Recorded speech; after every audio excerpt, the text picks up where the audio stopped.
Hello guys, so hi, I am Aishwarya. मैं UPSC pre 2023 के लिए प्रिपेयर कर रही हूँ और मुझे लास्ट जो 10 डेज़ के लिए मेरी रिक्वायरमेंट है, जो टिप्स है वो मैं बताना चाहती हूँ। मैंने 2 बार प्री क्लियर किया है और मैं ऑलरेडी प्री दे रही हूँ। तो मैं आपको बताना चाहूँगी, अगर आपका एंशिएंट इंडिया बिल्कुल कंप्लीट नहीं हुआ है और आपने एक बार भी इसको रिवाइज़ नहीं किया, तो इसका बेस्ट सोर्स जो है वो है लूसेंट की जनरल नॉलेज बुक। ये सबसे अच्छी सोर्स है, क्योंकि आपको एंशिएंट इंडिया और मिडिवल के आपको कहीं भी क्वेश्चन जो है आपको बहुत दिक्कत आती है। कहीं से भी आपको पूरा जो क्वेश्चन पेपर है एज इट इज़ नहीं मिलता है, कि क्वेश्चन से मिलता है। इवन हम विकिपीडिया में सर्च करते हैं, वाचनम की बुक्स वगैरह में सर्च करते हैं, विजन की बुकलेट्स भी मिलती है, लेकिन कम्प्लीटली जो वन बुकलेट सोर्स होता है वो नहीं मिल पाता है। तो इससे मैंने जो है लूसेंट की जो बुक है इसे मैंने रेफ़र किया है। इसमें आपको साइंस एंड टेक भी मिल जाएगा, करेंट अफेयर मिल जाएगा। इवन अगर आपने प्रिपेयर नहीं किया तो ये सबसे बेस्ट सोर्स है इसको प्रिपेयर करने के लिए। और इवन अगर आप चाहते हैं कि वाचनम की जो टेस्ट सीरीज़ वगैरह आती हैं आप वो ले लीजिए। एंशिएंट इंडिया मिडिवल के लिए जो कल्चर और आर्ट एंड कल्चर के जो एक आधी जो भी टेस्ट सीरीज़ वगैरह उनको लेके बैठिए। और इवन जो PYQ है, जो लास्ट 10 ईयर्स के और 5 ईयर्स के PYQ है, आप उनको लेके बैठिए और इसे लूसेंट बुक से मैच करके देखिए। आपको एक एक फ्रेजेस, एक एक क्वेश्चन जो है वो आपको इस बुक में मिल जाएगा। अगर आपका साइंस एंड टेक रह गया तो वो भी लास्ट मिनट जो है, लास्ट डे जो एक आधा दिन आप जो भी इसको प्लान के अकॉर्डिंग, आपने जो भी प्लान बनाया उसके अकॉर्डिंग आप जो भी इसको अलॉट करना चाहते हैं उसके अकॉर्डिंगली आप इसको प्रिपेयर कर सकते हैं। मेरे आई थिंक सो कि मैंने बहुत सी जो टॉपर्स वगैरह हैं जिन्होंने प्री क्लियर किया है और जो अभी प्री दे रहे हैं उनके लिए, उनकी तरफ से भी मैंने जो बुक्स देखी है उसमें ये बेस्ट बुक है। इवन आपको जो तमिलनाडु की जो बुक्स आती है और जो नितिन सिंघानिया की बुक्स वो बहुत वेल की है, इसमें कुछ ज़्यादा पेजेस भी नहीं है। I think 10 to 20 pages enough है। 10 to 20 पेजेस के अंदर भी आपको ऐसा लगेगा कि जो बहुत सी इन्फॉर्मेशन है वो रिपीटेड इन्फॉर्मेशन है, और आपको रिपीटेड इन्फॉर्मेशन को आप जब बार बार रिवाइज करेंगे तो आपको लगेगा कि हमारा रिविजन अच्छा हो रहा है। इवन हम जो स्मॉल स्मॉल वर्ड्स हैं हम उनको कैच करना है। देखो एंशिएंट इंडिया के अंदर क्या होता है कि आपको ना लिंक करना होता है। जो हिस्ट्री जो है उसको ईयर वाइज लिंक कर सकती है, टॉपिक वाइज लिंक कर सकते हैं, वर्ड वाइज लिंक कर सकते हैं। आप उसको फ्रेजेस वाइज, ईयर वाइज जो है, जनरेशन वाइज अगर आप उसको लेके चलेंगे तो जो हिस्ट्री जो है बहुत ईजी हो जाती है। आपको एंशिएंट पढ़ना है, उसके बाद मिडिवल आ जाएगा, फिर मॉडर्न हिस्ट्री आ जाएगा। अगर आप एंशिएंट पढ़ रहे हैं तो धीरे धीरे आप उसको मिडिवल से लिंक करेंगे और धीरे धीरे आप उसको मॉडर्न हिस्ट्री से भी लिंक करते चले जाएंगे। तो इसका बेस्ट है। और आप आर्ट एंड कल्चर को साथ में लेके चलेंगे तो वर्ड टू वर्ड जो आपको जो टॉपिक टू टॉपिक जो भी है वो आपकी जो कन्फ्यूजन वगैरह जो है वो क्लियर होता चला जाएगा। और मैंने क्या करा है कि मैं वाचनम की टेस्ट सीरीज़ को भी रेफ़र कर रही हूँ। इवन मैं विजन की भी टेस्ट सीरीज़ रेफ़र करूँ, लेकिन मैंने वो विजन की फुल लेंथ टेस्ट सीरीज़ ही रेफ़र किए, क्योंकि मैं ऑलरेडी विजन की जो टेस्ट सीरीज़ की स्टूडेंट हूँ। तो मैंने क्या कि जो सब्जेक्ट वाइज होते हैं वो मैंने ऑलरेडी गिवन है, तो मेरे जो रह गए थे वो फुल लेंथ रह गए, तो जैसे मैं आप कर रही हूँ।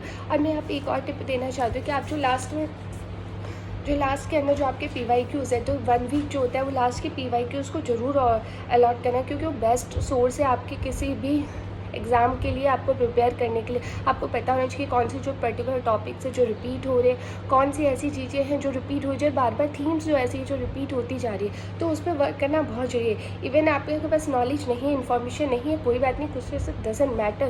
तो क्योंकि लोग ऐसे भी हैं जो इन्होंने प्री जो है बिना इन्फॉर्मेशन के, बिना प्रॉपर गाइडेंस के और बिना प्रॉपर लाइक बुक्स वगैरह रीडिंग के भी प्री क्लियर किया, तो जस्ट फॉर गैस वर्क। क्योंकि अगर गैस वर्क अगर आपको आता है लेकिन नॉलेजेबल एजुकेशन गैस वर्क, ये नहीं कि मर्जी या तुक्का मार दिया, नहीं। कुछ वर्ड्स होते हैं, कुछ कीवर्ड्स पढ़ने पड़ेंगे, आपको एक्सट्रीम स्टेटमेंट्स सीखने पड़ेंगे जिनके ऊपर आपको वर्क करना पड़ेगा। वो PYQ आपको जो UPSC की PYQ उन्हीं पर आप वर्क कर सकते हैं। अगर आप टेस्ट सीरीज़ वगैरह पर वर्क करेंगे वो बिल्कुल भी काम नहीं करेगा। तो मैं आप कोशिश करूँगी लास्ट जो वीक है आप वो मेरे साथ उसमें वहाँ पे PYQs करिए, प्रैक्टिस करिए। इवन मैंने PYQs जो मैं 1996 से कम्प्लीटली PYQs किए 2022 तक।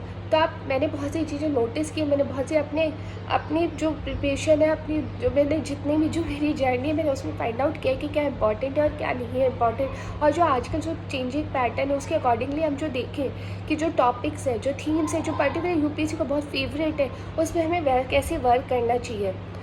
सबसे अच्छा तरीका है कि गैस वर्क फाइंड आउट करने का यही एक तरीका है कि आप पर्टिकुलरली देखें कि अगर कोई ऑप्शन गलत है, UPSC ने उसको गलत क्यों रेफ़र किया है। क्योंकि गलत सही पता करना बहुत इजी हो जाता है अगर आपको पता है, आपके पास इन्फॉर्मेशन, लेकिन गलत पता करना बहुत वो उससे भी ज़्यादा ईजी हो जाता है जब आपको पता है कि पर्टिकुलर जो कीवर्ड्स है, जो छोटी छोटी चीज़ें हैं, उसकी वजह से वो क्वेश्चन, वो स्टेटमेंट वो गलत होता जा रहा है। तो आप उस चीज़ पे बहुत जल्दी वो फोकस करेंगे तो लास्ट 1 वीक इनफ होता है PYQs के लिए। आप एक दिन के अंदर अगर 2-2 3-3 PYQs भी कर रहे हैं तो आपको बहुत अच्छे से गैस वर्क जो है आपका बहुत अच्छे से बिल्डअप हो जाएगा। और ऊपर से एंशिएंट इंडिया के साथ साथ प्लीज़ गाइस सीसेट को मत भूल जाइए, क्योंकि सीसेट, अगर मैं आर्ट्स स्टूडेंट हूँ, आई नो कि मेरे को सीसेट की अहमियत क्या होती है। क्या होता है ना, मैं इंग्लिश का अच्छा करती हूँ तो मेरा रीजनिंग रह जाता है, अगर मैं रीजनिंग अच्छा करती हूँ तो मेरा मैथ्स वीक हो जाता है। तो सीसेट तो मस्ट कंपल्सरी। आप मेरे ख्याल से मेरी सोचिए कि अभी से आप है ना सीसेट अगर नहीं भी किया ना तो अभी से स्टार्ट कीजिए। कोशिश कीजिए कि जो पर्टिकुलर ईजी क्वेश्चन, जो पर्टिकुलर थीम्स है जिसे आप पसंद करें, जो आप इजीली कर पा रहे हैं, उनको ही काम कीजिए, उनको सबसे पहले उन्हें कर लीजिए, चाहे वो इंग्लिश हो, रीजनिंग हो, मैथ्स हो। एक एक वर्ड, एक एक टॉपिक जहाँ से क्वेश्चन बार बार रिपीट हो रहा है, उनके इजी करने की जो टिप्स एंड ट्रिक है वो यूट्यूब पे आपको भरमार मिल जाएगी, आपको विकिपीडिया पे भी मिल जाएगी। आप हर जगह आप उस चीज़ को सर्च कर सकते हैं। और एक इसका लिस्ट बना के रख लीजिए, ताकि आप एक बार मॉर्निंग में उठने से पहले एक तो जो मैप्स है ज्योग्राफी के लिए, उसके लिए आप एक पूरी के पूरे चार्ट तैयार कर लीजिए, ताकि उसको आप लास्ट में प्रिपेयर कर सकें, उसको रिवाइज कर सकें। और जो सीसेट के लिए आप जो लास्ट टिप्स है, जो भी टॉपिक्स है, आपको जो आपको लगता है, जो फॉर्मूले हैं, जो भी ईजी मैथ है उस क्वेश्चन को सॉल्व करने के लिए, वो आप उसको यूज़ कर सकें, उसको बार बार रिमाइंड कर सकें, बार बार रिवाइज कर सकें, क्योंकि यही एक तरीका है यूपीएससी प्री के लिए। और किसी एग्ज़ाम, चाहे यूपीएससी प्री हो या कोई भी गवर्नमेंट एग्ज़ाम हो, मैंने एसएससी भी दिया है तो मैं उसको आपको बता सकती हूँ कि मैं बहुत इजीली आप ये जो लास्ट टिप है ये बहुत वर्क करती है। और रही एंग्जाइटी, जो लास्ट में मैं बात करना चाहूँगी, वो है एंग्जाइटी की फियर। देखो, मुझे बहुत फियर होता है एग्ज़ाम में, पता नहीं क्या हो जाता है, इतनी घबराहट होती है कि लास्ट के जो भी क्वेश्चंस कंप्लीट होने वाले होते हैं वहाँ पे इतना डर लगता है कि क्वेश्चंस कंप्लीट ही नहीं हो पाते, और जो टॉपिक्स होते हैं धीरे धीरे कन्फ्यूजन क्रिएट हो जाता है, बहुत ज़्यादा बढ़ जाता है। अगर स्टार्टिंग के 10 क्वेश्चन आपको नहीं आता तो आपको लगता है आपका पूरा पेपर आपके हाथ से गया, लेकिन ऐसा नहीं है गाइस। मैंने जितने भी PYQs किए हैं, मैंने जो भी एक टाइम मैनेजमेंट, टाइम बाउंडेशन से मैंने जो भी टेस्ट्स वगैरह फॉलो किया, उनको सॉल्व किया, तो मैंने यही पाया है कि अगर लास्ट के 10 क्वेश्चन नहीं आ रहे तो फॉरगेट अस, डजंट मैटर। आगे की हो सकती है कि शायद आपको और 10 अच्छे से और आते हैं, उसके आगे और भी क्वेश्चंस आपको आते हैं, तो घबराने की कोई ज़रूरत नहीं है इसमें, सोशल फियर इतना डरने की कोई ज़रूरत नहीं है। हाँ, लेकिन एक मेडिटेशन, थोड़ा वॉक कर लीजिए, एक्सरसाइज करिए, सबसे अच्छी टिप है। मैं तो मेडिटेशन के लिए सॉन्ग सुनती रहती हूँ, बैठ के 5 मिनट भी अगर मेडिटेशन आपने किया तो जो मन में एंग्जाइटी है, जो घबराहट होती है, वो बहुत ही ईजीली काम डाउन हो जाती है। और मेरे मन में भी ख्याल आता है कि ठीक है, अभी इस साल प्रिपेयर अच्छे से नहीं हुआ, आई थिंक मुझे अगले साल के ट्राई कर लेना चाहिए, या मैं इस वाले अटैम्प्ट को क्विट कर देती हूँ। तो ऐसा मत सोचिए, क्योंकि ऐसे कुछ नहीं होगा। आपको 1 साल मिल जाए, 2 साल मिल जाए, 5 साल मिल जाए, जितनी तैयारी आप कर सकते हैं उतनी ही हो पाएगी। सो ऐसे क्विट करने से कुछ नहीं होता। और कोई भी आपको प्रॉपर टाइम को इस एग्ज़ाम के लिए कोई प्रॉपर टाइम, प्रॉपर ईयर नहीं है कि आप इतनी अच्छी तैयारी करने के बाद ही एग्ज़ाम क्लियर कर पाएंगे। कोशिश कीजिए कि थोड़ा काम रहे, आप प्रैक्टिस करते रहे, रिवीजन को अच्छा ध्यान दीजिए, सीसेट को मत भूलिए, और जो भी छोटे मोटे जो टॉपिक्स है, जो बार बार रिपीट होते रहते हैं यूपीएससी के लिए, उसके लिए प्रिपेयर रहिए। ये ना हो कि ईजी जो टॉपिक्स है, जो ईजी रिपीटेड थीम्स है, वो भी आपके हाथ से चली जाए, क्योंकि ये एक बेस्ट तरीका है इस यूपीएससी को प्री को क्लियर करने का, कि जो रिपीटेड टॉपिक्स और थीम्स है, जो इजीली जो क्वेश्चंस एवरेज स्टूडेंट भी कर पाते हैं, आप उसको ना छोड़ें, उसको पकड़ के रखें, क्योंकि सबसे बढ़िया तरीका यही है इस प्री को एग्ज़ाम क्लियर करने के लिए। और मैं आपको वापस से बताना चाहती हूँ कि अगर आपने अभी भी नहीं पढ़ा, आपको बल्कि अभी भी डर लगे कि रिविजन नहीं होगा, कोई बात नहीं होता रिवीजन, मत तो नहीं दीजिए, कोई फ़र्क नहीं पड़ रहा, लेकिन आप इस लूज एंड की बुक से रिवाइज करिए। साइंस सेट तक कहीं नहीं जाएगा, आप करेंट अफेयर कहीं नहीं जाएगा आपका। एंशिएंट इंडिया, अगर हिस्ट्री, देखो मेरा हिस्ट्री कोई फेवरेट नहीं है, मुझे हिस्ट्री से बहुत लगता है, मैं साइंस स्टूडेंट हूँ, मैथ्स बैकग्राउंड से हूँ, लेकिन स्टिल मैं ना ancient India, medieval, modern, art and culture, ये मैं ईजिली कर लेती हूँ। तो इसलिए मैं आपको बता रही हूँ कि अगर आप थोड़ा सा मार्क्स सबको एनहेंस करना चाहते हैं ना, तो ये सबसे बढ़िया तरीका है। इसलिए आपको मैं लास्ट 10 डेज़ की जो भी आपको कैसे रिवाइज करना है, जो इजी और फास्ट रिवीजन है, वो मैं आपकी वीडियो लेकर आऊँगी।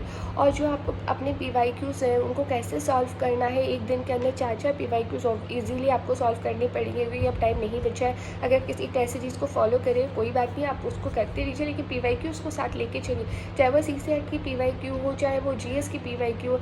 यही एक मात्र ईजी अच्छा सोर्स है जिससे आप प्रिपेयर कर सकते हो GS के लिए। सो थैंक यू गाइस, बने रहिए मेरी चैनल पे। Thank you so much.